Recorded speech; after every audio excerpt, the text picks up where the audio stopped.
जैसा कि हम सभी जानते हैं, मेवाड़ के राजवंश में एक से एक सुरमई योद्धा ने जन्म लिया और अपनी तलवार को ताकत बनाकर विदेश को के दिया। स्थिति कैसी भी रही हो, परंतु अपना आत्मसम्मान और देशभक्ति नहीं भूले।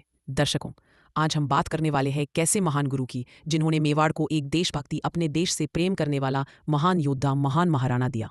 आपको जानकर बेहद दुख होगा कि हमने अथक प्रयास किया, परंतु उनके इतिहास से हमें अधिक जानकारी प्राप्त नहीं हुई।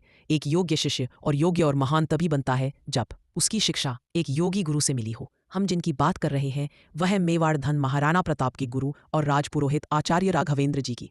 आप सभी ने आचार्य के बड़े में सुना तो अवश्य ही होगा।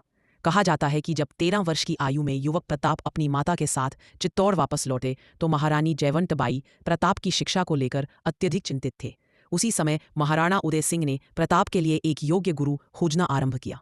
आचार्य राघवेंद्र उसी समय के प्रकांड विद्वान और सभी शास्त्रों के मां ज्ञात थे। आचार्य राघवेंद्र उसी समय के प्रकांड विद्वान और सभी शास्त्रों के मां ज्ञात थे। आचार्य राघवेंद्र उसी समय के महायुद्ध और राजनैतिक विशेषज्ञ भी थे। आचार्य राघवेंद्र की तुलना प्राचीनतम कल के महागुरु महाराज ऋतिक विशेषज्ञ मगध नरेश चंद्रगुप्त मौर्य के गुरु आचार्य चाणक्य से भी की जाती है। प्रताप जब आचार्य राघवेंद्र की शरण में गए तो प्रताप की सफलता और सीखने की उत्सुकता को देखकर आचार्य अति प्रसन्न हुए और तुरंत उनको अपना प्रिय शिष्य बना लिया। आचार्य ने प्रताप को शास्त्र के साथ धर्म, कर्तव्य और निष्ठा की भी शिक्षा दी। आचार्य ने प्रताप को एक कुशल योद्धा बनाया। आचार्य ने महाराणा प्रताप को दोनों हाथों से तलवार चलाना, भला फेंकना, निहितों पर प्रहार ना करना, पीठ पर वार करने से बचाना आदि सिखाकर मेवाड़ के लिए एक योग्य शासन बनाया। युवक प्रताप ने एक बार युवावस्था में ही आचार्य के नेतृत्व में मुगल सेनापति बैरम खान को भी पराजित किया।